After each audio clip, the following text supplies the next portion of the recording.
You're born, you take the very first breath of your life, and almost immediately you vanish underground for a full 17 years.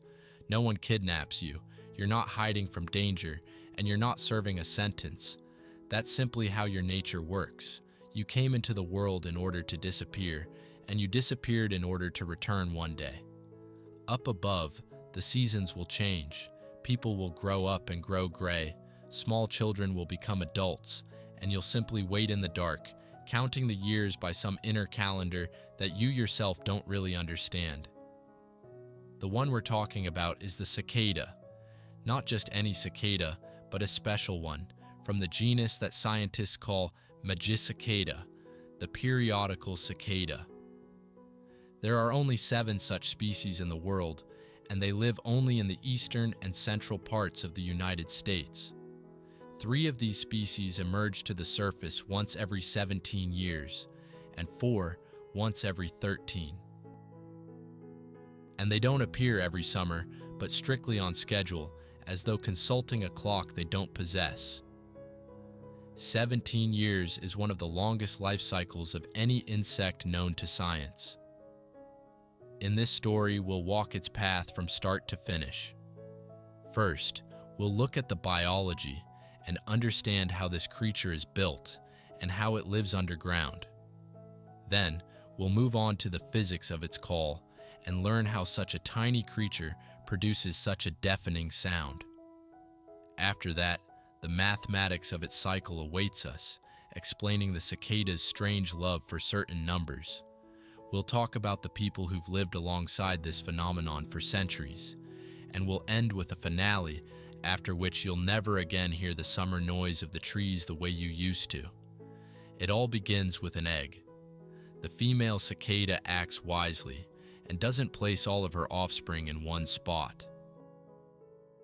She finds young twigs about the thickness of a pencil, cuts small slits into them, and carefully tucks her eggs right into those narrow grooves, about 24 in each one, and over the course of her short life she leaves behind several hundred future young. 6 to 10 weeks go by, and tiny white larvae that look like ants hatch from the eggs. They drop down to the ground and immediately begin to burrow, hurrying to hide from the light, to which they won't return for a very long time. Many people think the larvae stay right near the surface, but that isn't the case at all. They feed at depths ranging from 5 to 60 centimeters, and most often they settle somewhere between 20 and 45. As the cicada ages, it moves deeper, closer to the thick roots of the trees, and just before it emerges, it climbs back up toward the surface, as if preparing for a long-awaited reunion with the sky. But here's what's truly remarkable. It doesn't drink nutritious sap at all, as you might think. The larva feeds on xylem fluid, nearly pure water with dissolved minerals in it, which the tree pushes upward through its roots and trunk. The nutritional value of this fluid is vanishingly small, and at first glance it's hard to see how anything could survive on such a diet for even a single year, let alone 17. The secret is hidden inside the cicada itself, in its gut live tiny helper bacteria that build up all the missing nutrients on their own, turning nearly empty water into a complete diet. Without these invisible neighbors, our hero simply wouldn't survive. The cicada doesn't grow all at once, but instead passes through 5 successive larval stages. And for most of those long years, it doesn't eat or grow at all, but simply waits out winter after winter in a motionless, almost dormant state, patiently counting down its allotted time. So how does it know that the years are passing if underground there's no sun and no familiar alternation of day and night? Scientists aren't entirely sure yet, but one of the leading guesses is unusually elegant. It's believed that the larva tracks the passage of years by seasonal changes in that same xylem fluid it feeds on. In other words, it picks up on the tree's own yearly rhythm. A second cue comes from fluctuations in soil temperature, which at its depth shift noticeably from season to season. When the long-awaited moment finally arrives, one last trigger is needed. That trigger is the soil warming to roughly 18 degrees Celsius, which corresponds to 64 degrees Fahrenheit. And often this happens right after a warm rain. Then, under cover of night, the larva at last crawls out, leaving behind a neat hole in the ground about a centimeter wide. It climbs the trunk of the nearest tree, and a true miracle of transformation takes place. Out of an old shell that's become too tight, an entirely new creature emerges. It unfurls its crumpled wings, pumping them full of a special fluid from its body, and over the course of a few hours it darkens, gathering strength and color. And now begins what is at once the saddest and the most beautiful part. The adult cicada lives only about 2 weeks. After 17 years in the darkness, it has only a brief moment under the sun, and for that time, the male has just one single task: to sing. The volume of this singing genuinely staggers the imagination. The loudest in the world isn't the American one at all, but an African cicada called Brevissana brevis, which puts out about 106.7 decibels from just half a meter away. The loudest cicada in North America is a touch quieter, around 105.9, but its alarm call can reach 108.9 decibels. The chorus of our periodical cicadas is more modest and stays within the range of 85 to 100 decibels, but even that's more than enough to drown out a human conversation. So how is such a powerful sound produced? On the cicada's abdomen, there's a special organ, a ribbed membrane, that a dedicated muscle bends and unbends at an incredible rate, anywhere from 120 to 480 clicks per second. And inside the abdomen, air sacs are at work, catching these clicks and amplifying them many times over, like a built-in natural resonator. And here's something important to know. Only the males sing, and they sing for one reason alone: to attract a female. The female herself can't answer with a song. Instead, she makes a short click with her wings, and by that barely audible reply, the male finds his one and only partner for life. Now it's time to return to the riddle we set aside at the very beginning. Why exactly 17 years? And why did the other half of the periodical cicadas settle on exactly 13? These aren't random numbers, and hidden inside them is one of the most elegant puzzles in all of nature. The thing is, both 13 and 17 are what we call prime numbers.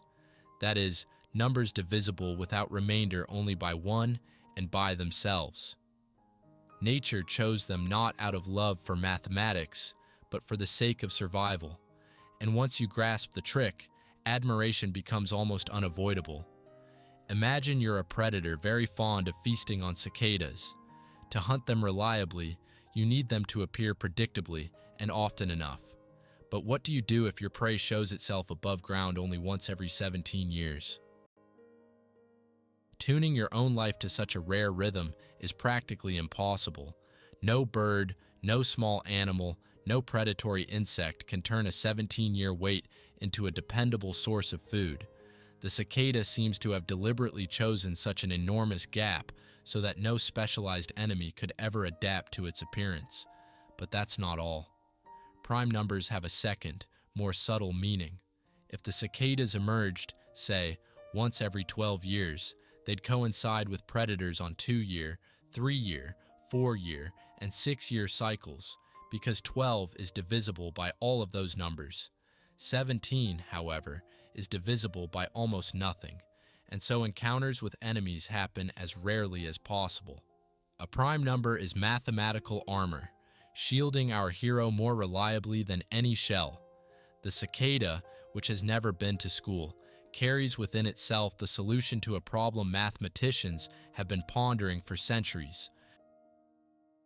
And when billions of cicadas do finally emerge all at once, a second trick comes into play, one that scientists call predator satiation. They emerge in such unimaginably vast numbers that every local predator simply eats its fill and is physically incapable of consuming even a small fraction of the feast. something remarkable happens. In cicada years, some birds actually lay larger clutches of eggs because there's so much food around that it influences their own reproduction. Predators gorge themselves, and the remaining billions of cicadas calmly find mates and carry on the species. By sacrificing a small part of itself, the species saves the whole. There's also a touching note of time in this story. Ever since the last ice age ended, cicada broods have been slowly, generation after generation, moving farther north. And 2 broods have vanished forever over the years. One lived in the Connecticut area, the other in Florida. They counted out their years in darkness for millions of years, but one day their song fell silent, and it will never sound again. Now let's talk about what happens when the cicada's brief adult life draws to a close. And here we're in for a pleasant surprise, because the cicada causes almost no harm to the trees it lives on. Both the nymphs underground and the adults above take so little from the tree that the host scarcely notices. One engineer from a well-known technological institute in Georgia put it bluntly, but very accurately. All cicadas do is climb up trees and drink their fluid, then get rid of the excess water, and that's the full extent of the damage they cause. But after death, the real magic of generosity begins.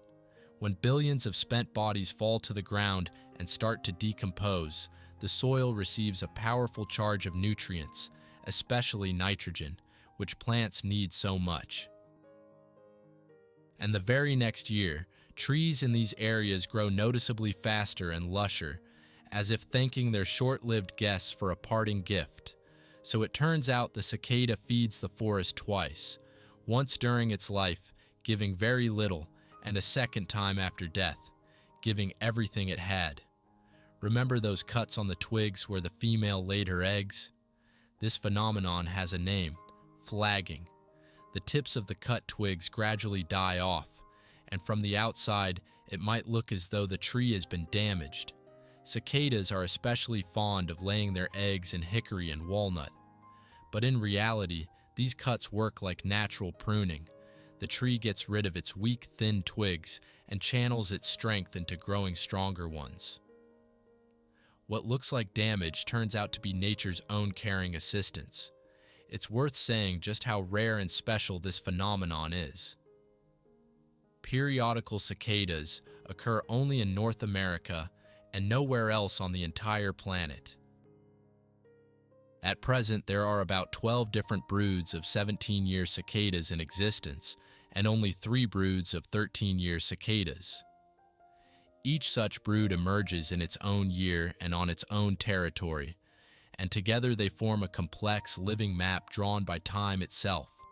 The density of these emergences is just as astonishing as their rarity. The famous figure people love to repeat says that up to 1 million cicadas can live together on a single acre of land. This estimate comes from a count taken back in 1956 in a grove called Raccoon Grove in the state of Illinois. It's hard even to imagine what a chorus of 1 million singers sounds like on a patch of land smaller than a football field.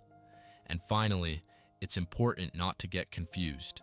Besides our rare heroes, the Earth is home to an enormous number of perfectly ordinary cicadas that appear every summer and aren't tied to any long cycles.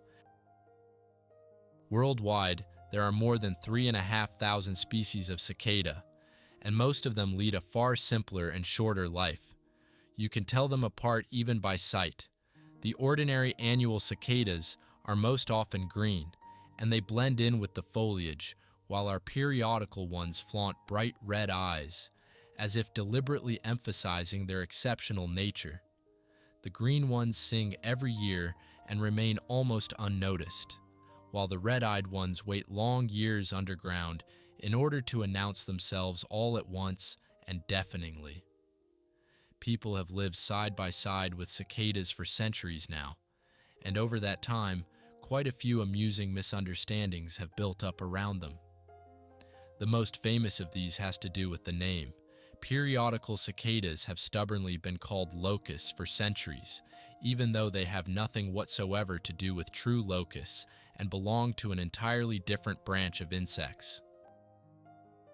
This confusion was brought over by the first European settlers, who, upon seeing clouds of unfamiliar creatures, recalled in fright the biblical stories of locust plagues. The mistaken nickname stuck so firmly that it has survived to our day, even though it's wrong. Over time, people began to observe cicadas not with fear, but with curiosity and scientific rigor. At the very start of the 20th century, an entomologist named Charles Marlatt came up with an elegant system in which each brood was given its own number, written in Roman numerals. This system turned out to be so convenient that scientists still use it today, marking broods from the first onward in order. Thanks to it, an enormous and tangled phenomenon was transformed into a clear map on which every group of cicadas took its place and acquired its own name. Today, watching cicadas has become something anyone can take part in. Scientists at Mount St. Joseph University created a special app called Cicada Safari, with which ordinary people mark every cicada they encounter on a map. Thousands of such markers add up to a collective picture and help researchers track precisely where and when emergences occur. A special form of tourism has even grown up around these events. Some people deliberately plan trips to the areas where cicadas are about to appear in order to see the rarest of spectacles with their own eyes, while others, on the contrary, try to get as far away as possible for those restless couple of weeks. But the cicada's life isn't as untroubled as it might seem, and it has its enemies, one of which is genuinely frightening. This is a special fungus that infects cicadas and attacks the rear part of their body, gradually replacing it with a dense mass of spores. The most chilling thing is that the infected insect keeps flying and tries to find a mate, even after losing part of its own body, and in doing so unwittingly spreads the fungal spores everywhere it lands. For this trait, the fungus has earned the grim folk nickname the flying salt shakers of death, because a sick cicada really does scatter spores like salt from a shaker. Nature can sometimes be not only generous, but also merciless. The second threat is far quieter, but perhaps more dangerous, and it's tied to climate change. Scientists have a word for cicadas that fall off their usual schedule. They're called stragglers, meaning those that have lagged behind, or, on the contrary, rushed ahead. More and more often, cicadas emerge a year, or even 4 years, before their appointed time. So far, these are just rare glitches, but if they keep recurring, a phenomenon researchers call shadow brooding may arise. Early groups of cicadas gradually become independent and begin to live by a new, shifted calendar. In time, this could rewrite the entire old map of broods that took shape over thousands of years. There's also a more unexpected side to humans' relationship with cicadas. People simply eat them. Cicadas are often compared in taste to shrimp, and this comparison is no accident, since both cicadas and shrimp belong to the great arthropod family. Incidentally, this kinship leads to an important warning. In 2024, the American Food Safety Agency cautioned that people with seafood allergies would do better not to try cicadas, since the reaction can turn out to be the same as to shrimp or crab. And the University of Maryland once even released an entire cookbook with a playful title punning on the word cicada, timed to coincide with the emergence of one of the major broods. Very recently, in 2025, brood 14 appeared, one of the largest 17-year broods, blanketing the southern part of Ohio, as well as Kentucky and Tennessee. Because of the staggering abundance of cicadas in Kentucky, the land of famous spirits, the brood was jokingly nicknamed the Bourbon Brood.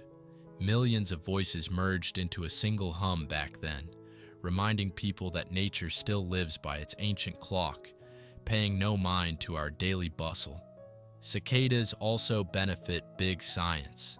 Their wings are covered in tiny ridges, so small they can only be seen under powerful magnification. These ridges are designed so cleverly that they rupture bacteria on simple contact without any chemistry at all.